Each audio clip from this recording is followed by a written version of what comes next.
నువ్వు చెప్పాలి. మాట్లాడేవాడు ఎలా ఉన్నాడు, గమనించేవాడిగా ఉన్నాడు, కరెక్ట్, గుర్తించేవాడిగా ఉన్నాడు, తెలుసుకునేవాడిగా ఉన్నాడు, ఎరుగు లక్ష్యంతో ఉన్నాడు, స్వలక్ష్యంతో ఉన్నాడు, శబ్దం చేస్తూ కదులుతున్నాడు, భావంతో తలంచేవాడుగా ఉన్నాడు. అన్ని లక్ష్యాలు నీకే ఉన్నాయా? ఇన్ని పేర్లు నువ్వు ఏ నామంతో నేను ఎవరిని, నేను ఎక్కడికి వెళ్తాను, ఎక్కడికి వెళ్తాను అని అడిగింది ఎవరు? నేను నన్ను ఎప్పుడు ఉందా? నిద్రలో ఉందా? గాఢ నిద్ర, నేను నిద్రపోయాను అని చెప్పి నిద్రలో అంటారా? కళ్ళకంటారని చెప్పి కళ్ళు అంటావు, నాకు వినపడతాయా? కాబట్టి నేను లేని స్థితి నిద్ర. ఆ నేను స్థితి వచ్చి సుఖం, దుఃఖం, మంచి, చెడు, పాపం, పుణ్యం అనేక ఆకారాలు, సముద్రాలు, తంతావు అన్నీ కూడా కళ్ళలాగా వచ్చిపోతాయి. భయపడతాం. ఆనందం ఉంటుంది, బాధ ఉంటుంది. నిద్ర ఆనందం లేదు, బాధ ఉంది, ప్రశాంతత ఉంటుందిగా. అంటే నేను లేని స్థితి ఉంది, ఆలోచన లేని స్థితి ఉంది, భావం లేని స్థితి ఉంది. ఆ స్థితిలో ఆనందం ఉందిగా. ఆనందం నీకు తెలుసా తెలియదా?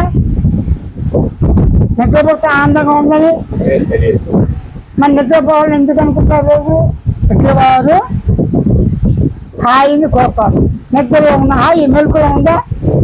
మరి ఉంది కదా.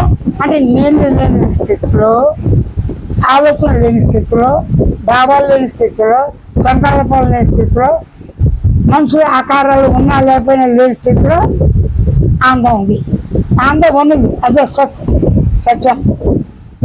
ఆనందం ఉంది, అదే చిత్తు, తెలివి, ఎరుక. ఆనందం ఉంది, సహజంగా ఉంది, ఓ వస్తువుతో రాల, సహజంగా ఉంది. ఆనందమే నీ స్వరూపం, ఆనందమే నీ రసం. ఆనందం పరిపూర్ణంగా ఉంది, మౌనంగా ఉంది, సత్యుచిత ఆనందంగా ఉంది. అదే పరమాత్మ, అదే జీవాత్మ, అదే దేవుడు, అదే ఆత్మ అనేక పేర్లతో శాస్త్రాలు చెప్తాయి. ఇవన్నీ తెలుసా లేదా? నీ అనుభూతులు పక్కవారితో పంచుకుంటా లేదా? ఓ డాక్టర్ అనుభూతులు పేషెంట్కి చెప్తాడు కదా, రోగి యొక్క అనుభూతులు చెప్తూ డాక్టర్ చెప్తాడు కదా.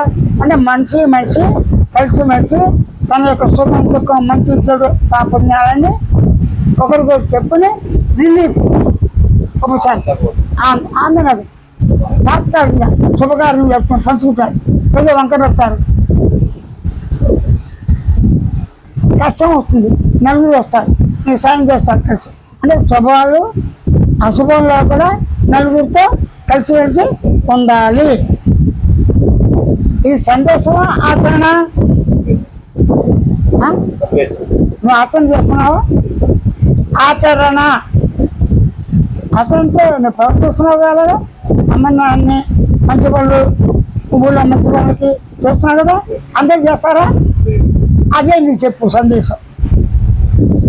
మాతృదేవో భవ, పితృదేవో భవ, ఆచార్య దేవో భవ, అతి దేవో భవ. ఎవరికైనా అందరూ ఆచరిస్తున్నారా? కనీసం కన్న తల్లిదండ్రులని కూడా ఉంచుకుంటున్నారా? నువ్వు గంటేస్తావా? ఉంచుకుంటావు కదా. ఆ భావం నిలబెట్టుకున్నాడు. వారా ఉద్యోగం కూడా మానేసి నాయన ఉన్నప్పుడు చక్కగా సంతోషపెట్టి సంసారం చేసి మంచి పేరు తెచ్చారు, గ్రామాన్ని మంచి తెచ్చారు చెప్పుకుంటారు కదా. వాళ్ళు చెప్పుకుంటాను చేస్తావా? నీ కన్న తండ్రి కనుక చేస్తావా? అదే ధర్మం, అదే సనాతన ధర్మం. ఈ ధర్మం మానవులందరికీ సమానం, ఒకటే. వాడు దుర్మార్గుడైనా సన్మార్గుడైనా చిన్నప్పుడు తెలియదా? ఎంత దుర్మార్గుడు అయినప్పటికీ కన్న తల్లి చెల్లేగా, తండ్రి తండ్రిగా. రేపు నీ పిల్లలు కూడా అలా అయితే. కాబట్టి తల్లి, తండ్రి, గురువు, అతిథుల్ని అన్న ప్రసాదం, వస్త్రం, గూడు, మనకి సేవ, వైద్యంలో ఏదో ఒకటి. ఈ సృష్టిని నాశనం చేయకుండా అందరూ కూడా మంచి గాలి, ఎండ, నీరు ఉండాలిగా. ప్రకృతిని నాశనం చేయకూడదు, ఇవన్నీ చేయకుండా ఉండాలి కదా. చెట్లను నాశనం చేసావా? వెళ్ళి నువ్వు చెట్లను నాశనం చేసావా? ఓజోన్ పొరకి భద్రం పెట్టావా? ఓ వచ్చేసి ఇదంతా చేసింది ఎవరు? మానవులే. ఈ ఫ్యాక్టరీలు చేసి రకరకాలు చేసి పొల్యూషన్, విషవాయువులు వచ్చేసినాయి.